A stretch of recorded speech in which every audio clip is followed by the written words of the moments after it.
Welcome to the Shakaama Live Show with your host, Shakaama. So, OkCupid did a survey, and they found that women rated 80% of the men on OkCupid as to be unattractive. When they did the same survey with men, they found that men did a bell curve, a complete bell. And what's funny is it was so perfect that the OkCupid surveyors, they actually have a department that does nothing but research. Did you know that?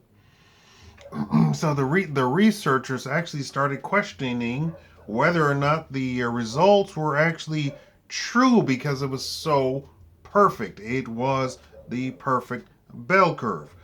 Men rated women, some as being a few as being completely unattractive, and a few as being totally attractive.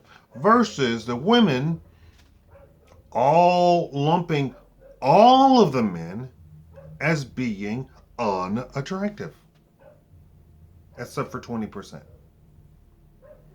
And then the 20%, even the 20% weren't, boom, the rest are attractive. Even the 20% was a trickle down thing, so that the most attractive were the least amount of men on the site, right? Very few men. Now, here's the problem. OkCupid is a dating site. OkCupid, I believe, makes money by charging people, and the whole gist of the OkCupid site is that everybody on the site is going to find somebody. That's the whole point of the site, right? Here's the problem. If women who are majority on your site, uh, which is another thing that the researchers revealed, that a majority of their clientele on the actual dating app are women, and women are writing off 80% of the population. That is their would-be suitors. That means that the women themselves are secluding 80% of the clientele, which means that they themselves are not going to date 80% of the potential clientele, right? That means they're not gonna date the guy. They're not gonna enjoy OkCupid. They're not gonna be involved with OkCupid. And although they got the app because they have said to themselves, "I can't get a man on my own.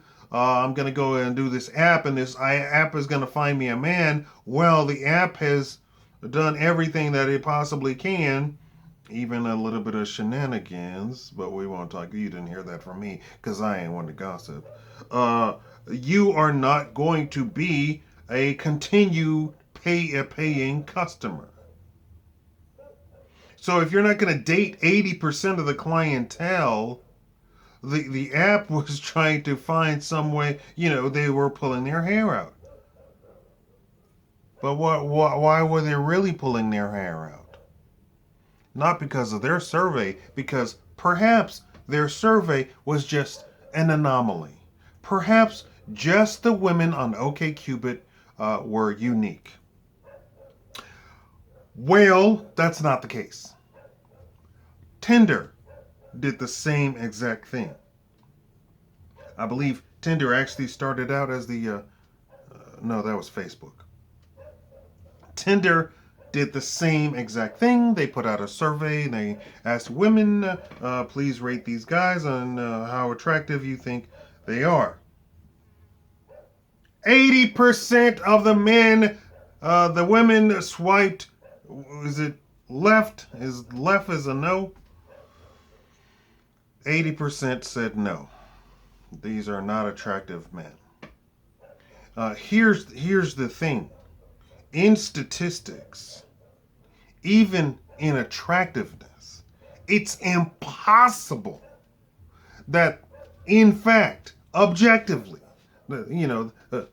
pie in the sky, that there is some sort of, an actual Cupid or Aphrodite sitting up there who waves their magic wand and says, you get 2% attractive, you get 30%, you get 50%, you get 80%, you get 100% attractive, right? Even the statistics say it's impossible for 80% to be under a 5. It's just impossible. Because if you had a population of 1 million users, by definition, by just being in that 1 million men, uh, the crux of the situation is going to be that 51% of the men are going to start looking the same. And what's crazy is, this is human beings. Even if they're black, even if they're Mexican, even if they're French, even if they're whatever they are, they're all going to start sort of looking the same. So that 60% of the male population on the app, on the website, are going to fall into a 5, a 4, 5, and a 6. They're all going to be like that. It's impossible that 1 million men are all going to fall into the unattractive bunch. It's impossible. So then we start looking at what's actually going on. We have to then look at the data and start looking at the respondents. If the it's like it had they done a survey of morality. How moral do you think men are? How moral do you think women are? Right? It's going to be that for the most part, for the majority, people are going to sort of think, especially in one country, and a country that they've were born into and have lived, they're all going to have about 50% morality. They're all going to fall into that. Whatever the morality scale is, they're all going to sort of fall around the 50% more. They're going to do more moral than not. It's because that 50% means you're normal. And most people are normal. It's the same thing with looks. Most people look normal. Here's an even a bigger thing. The whole obesity thing, which lends to attractiveness or unattractiveness, the obesity thing falls squarely into the female population. Just because of their genetic makeup, females, by definition, have to have more fat on their body than men. That is one of the differences between men and women. And so, for the most part, men can actually eat carbs and sugar and blah, blah, blah, blah, blah, blah, and they won't put on fat as readily as women. So you can have a man living in the same house as a woman, eating the same exact thing, and the man appear to be skinny or much far skinnier than a woman. That's just the makeup of men. So when we talk about an obesity epidemic, is at a staggering 30%, that squarely falls into the female population. So then if you have a survey and the female population says that 80% of the men in the survey are unattractive, and we know that we can factor out obesity as one of the reasons because obesity is unattractive, we can check that off as not being one of the factors. And by definition, different people are going to have different sort of ideas about race and attractiveness of by race, which they've done surveys for that too. You can check that off as eliminate that as one of the factors. At every turn, as soon as you start eliminating all of these factors, it's not because men are obese because they're not. It's not because they are a different race because all the races are fairly displayed or splayed in the same sort of society. So you have this many Latinos, this many black people, this many Asians, and this right, and this many white people, all on the app or the website. So you can check that off. Still, you have people who enjoy Latino men, enjoy black men, enjoy white men, enjoy Asian men. So you can check that off. And same thing on Tumblr, you can check that off too. Then you have to look at the respondents. And then you start looking at maybe there's something psychologically going on that we need to take a look at, because we're trying to run a business where we are trying to get these people to be attracted to each other so that they can go out on dates, and then they can have then we will have the halo effect about that. No matter if the date went wrong, the fact is they went on a date. And that's what a lot of women get confused too. They went on a date. They didn't have a date before. They went on a date. Even if the date was completely horrible, they went on a date. So OkCupid is hoping that all the women will go on dates, and then they will have the halo effect from going on a date, and so they will come back to OkCupid and says, "Well, I got a date from OkCupid, so OkCupid is where I get dates from." Same thing with Tumblr, right? But if the women are saying 80% of the men are unattractive, meaning I would not even consider going out on a date with him, then there's something wrong with the woman. And there's something wrong with what we have to look at. Well, the problem isn't just on OkCupid. The problem isn't just on Tumblr. Because remember, Tumblr has now revamped its website completely. In fact, if you ever see links that lead to Tumblr, 90% of the time, the link will not lead to anything, and it's been completely purged from Tumblr. So Tumblr, I don't know what Tumblr is. Christian website, I don't know what it is. I think they went overboard, and I don't think anybody's on Tumblr anymore, right? They probably have 1% of the traffic that they used to have. But it's not just Tumblr. It's not just OkCupid. They've done massive surveys of women and massive questionnaires, meaning they've asked women questions, and they've asked women to tell them in their own words. One of the surveys has found that 2018 was the year that single men did not have relationships with women. In the history of the United States, probably the world, 2018 was the least interactive year between men and women. I suspect that 2018 is not unique. I suspect that 2018 is the beginning of the end. Now, is that on the man's part? Or is that up on the... And here's the kicker. I know all these manosphere people talk about Chad and Tyrone, so the jock white guy and the jock black guy get all the women. Surprise! They said single. Didn't matter how attractive the actual guy was.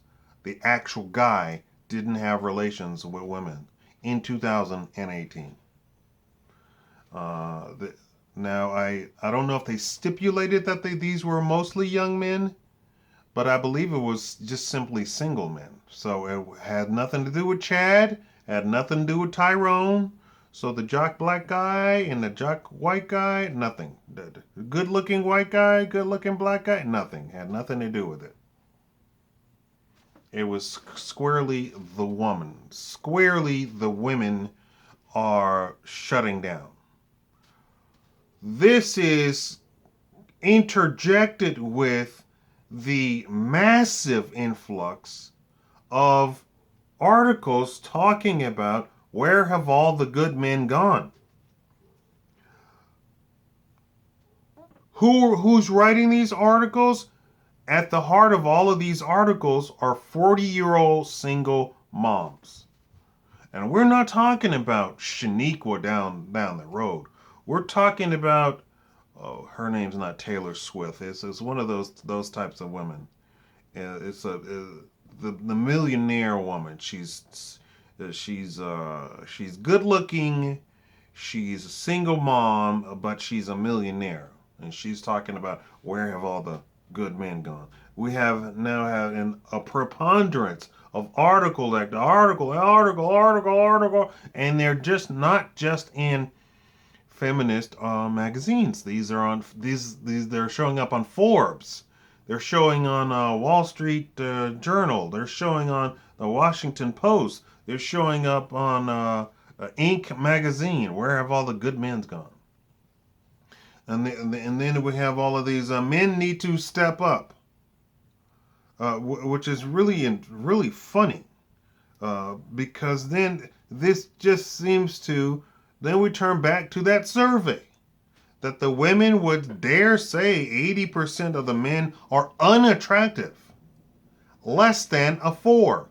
That 80% of the men on there are less than a 4, so 80% of the men on OkCupid and Tumblr are a 3, a 2, or a 1.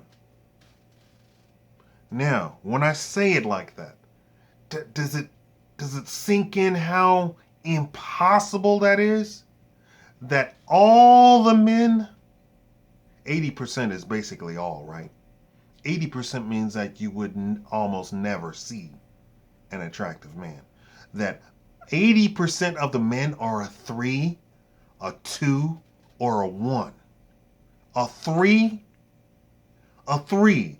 A 3, to me, a 3 means you have body parts that are in the wrong place. A 2, and a 1 means you are completely messed up, that you are looking at you it's painful. And 2 would be looking at you would be painful. And a 3 would barely pass you off as a human being. But a 3, 2, or 1, that all the men. I don't know if I did. I tried to do a whole sort of research thing and go on all the, but I don't think I could. I don't think I ever got on OkCupid. Did I go to? Yeah, I went on OkCupid, and I never got a woman to respond to me at all. But then again, I said I ain't buying you. I ain't buying your dinner. I ain't buying you lunch. There ain't no free meal ticket here. You better have your own money. You better have your own goals, and you can't be this, and this. This is what I said. Now, so if women didn't respond to me, it's probably my own fault. But I'm assuming then that would mean. But I also said you can't be 40, you can't be 35, you can't even be 30. I said you might want to be whatever you want to be. That's fine. You go somewhere else. You want to be 40 and looking for a date. That's your business. I'm not looking for a 40-year-old woman. I'm not looking for a 35-year-old woman. And frankly, I'm not looking for anybody but a black woman to begin with. So there you go. I mean, so the fact that I didn't get any responses was wasn't that shocking to me. I wasn't too perplexed. I wasn't too perplexed, and I wasn't too bothered by it.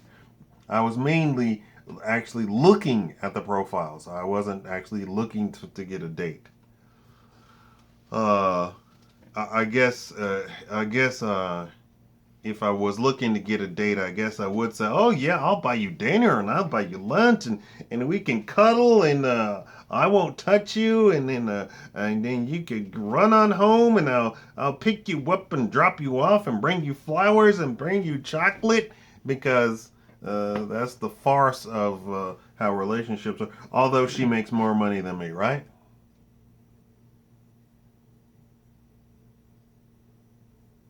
And in my case, you would, right? Because you would be hard pressed to not make more money than me. But she would want me to pay because that's somehow says I'm a man. Or when that tradition went back to women made zero money and didn't even have a stipend or an allowance from their parents because for the most part people were peasants and so the man had to take care of a potential household that he was looking to create with the woman and so that's why he spent money on the dinner. It wasn't because he liked her, it wasn't because men are gentlemen, there wasn't none of that stuff. The point was he was going to get married. So he was gonna have to have enough funds to fund a woman and children. The woman was the vehicle for him to get children. That's all she was for. It wasn't because he was in love. It wasn't because he really liked her. It wasn't because he was really attracted to her. If a woman happened to be attracted, that was a cherry on top only. Women's attractiveness was a cherry on top. Why did they wear a veil? Because it was a risk that they were taking that the father of the bride would give the groom the proper bride. Because you don't lift the veil until such time as you've already been pronounced husband and wife. So when he lifted the veil, it better be that middle girl. It better not be the firstborn girl.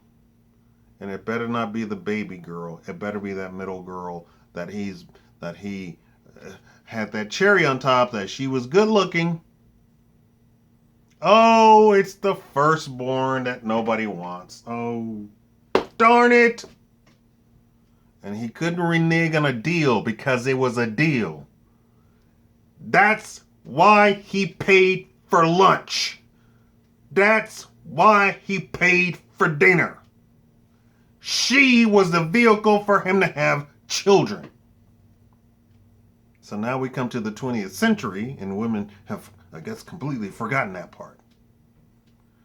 They don't just go around buying strange, random women dinner. It was so that she could be a part of his household. It was his household. Inheritance came from him.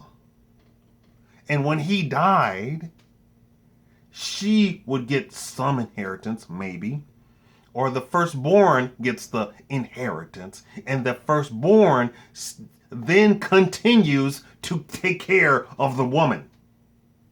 Even after the death of the man. Why? Because the woman didn't own anything.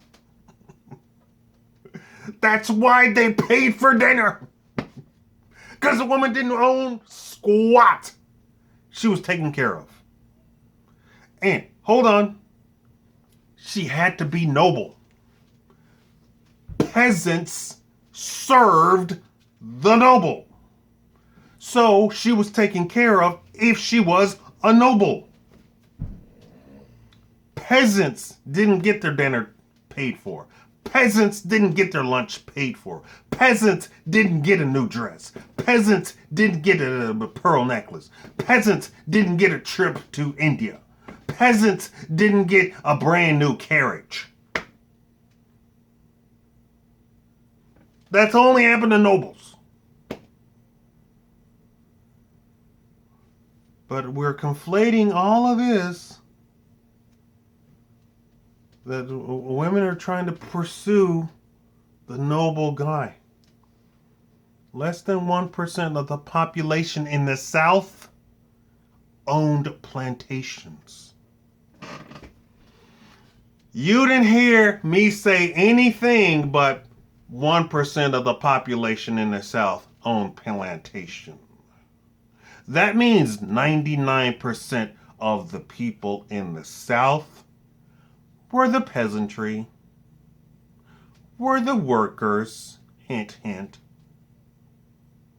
That means 99% of you are claiming stuff that doesn't even apply to you, has never applied to you. Your grandfather was nothing. Your great-grandfather was nothing. Your great-great-great-great-grandfather was nothing.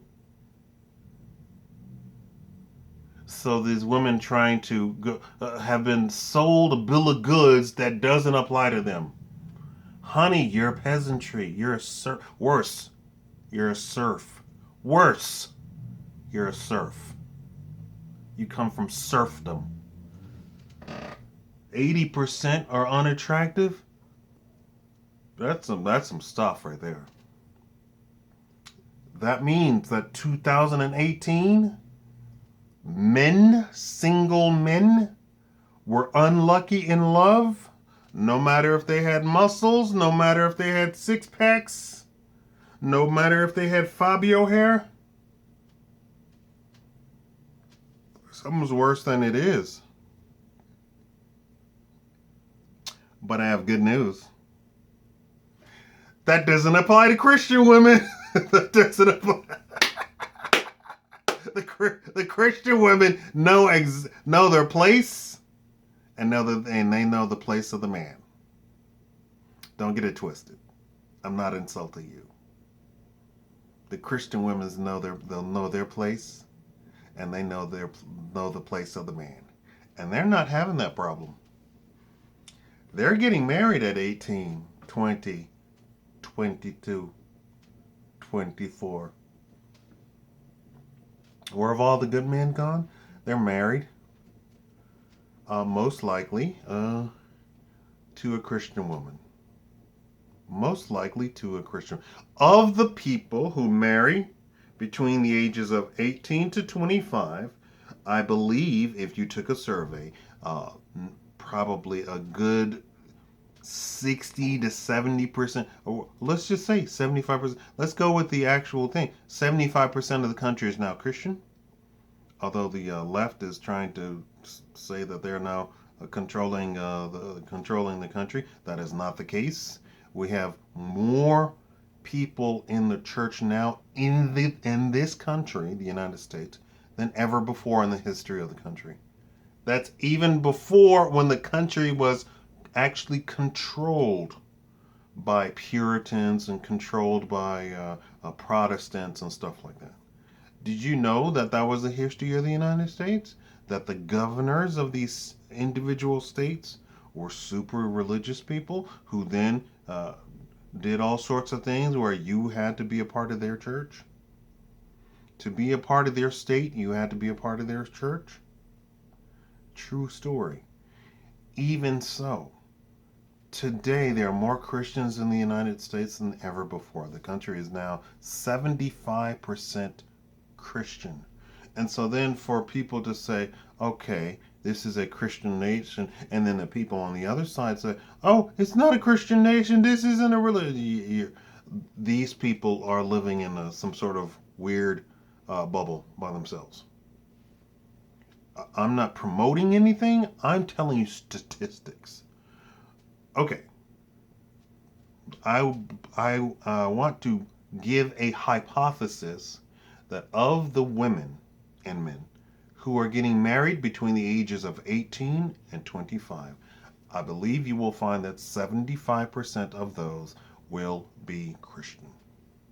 I believe the people who are going to have the best luck and the best longevity in marriage, I believe 75% of them will be Christian. I believe the ones who have a family larger than one kid, which is what you should have, because you're not even replacing yourselves if you only have one kid. You're not even replacing yourself if you have two kids. So I believe if you have a successful family, which has 3 or more kids, I believe 75% of them will be Christian. And no, the data disproves any notion that black women are having all these children. The data disproves that even Latino women are having all these children out of wedlock, right? So, for the most part, I believe that the successful dating, marriage, creating an actual family, having a stable family, I believe 75% of them are going to be Christian. Why is that? Is because Christian women and men, by definition, are going to be more conservative, or not are going to be, are more conservative, have a much healthier outlook on men versus women. They have a much healthier outlook on the relationship of men versus women. And they have a much healthier outlook on everything involved interpersonal relationships with each other. I believe if you redid that survey on OkCupid and Tumblr, you're going to find that for the most part, those women that they surveyed on OkCupid and Tumblr are not going to be Christian, are going to be more geared towards leaning towards the left, being liberal, having viewpoints that are communistic, are going to be pro-feminist. They're going to be pro-Democratic Party party platforms. That means that they don't believe in God. They don't believe in genders. They don't believe in the sanctity of marriage. They don't believe the actual being beholden to the actual borders of the country or being patriotic whatsoever.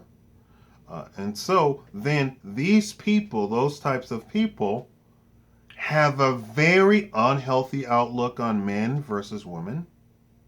They have a very unhealthy outlook between relationships between men versus women. They have a very unhealthy outlook towards being married, getting married. A very unhealthy outlook on starting a family. They have a very unhealthy outlook on maintaining a marriage. They have a very unhealthy outlook on the success of the nation through their family and through their marriage and through raising well-adjusted kids. I believe, in fact, all of the marital problems, family problems, child rearing problems are all on the left. And we're talking about foot soldier left, front of the line left. We're not talking about the elitists, the elite. For the most part, the grunt liberal, that is the person who ascribes to everything that the liberals talk about, who is just a regular citizen, they believe in all of that stuff, which is counterproductive to anything relationships, marriage, and creating a family. Versus the grunt person on the right, I had it wrong, so on the right is promoting or is pro relationship between men and women, the stance of men, the stance of women, getting married, having children, and creating a healthy family that then the nation prospers through their family. There you go. Problem? OkCupid found a problem that the women said that 80% of the men are unattractive. Not average, unattractive. Make sure you understand that part. Pulling their hair out. What can we do? How can we save our app? How can we say, oh no, if we look around and look at all the surveys of the other apps and the other websites, they said the same exact thing. What can we do? Start catering to conservative women. I don't know if you're going to get conservative women because for the most part, conservative women are successfully dating men on their own. You're probably going to be trying to look for busy conservative women. Women who are so busy that they can't go out to the club, can't go out to the party, can't go to the bar after work, can't go, hey, just because you're conservative and religious doesn't mean that you don't engage in social life like other people. So you would try to target conservative women, and I think your website would be far more successful in general. Thank you all for watching. Please donate to the channel, paypal.me/Shakaama or patreon.com/Shakaama.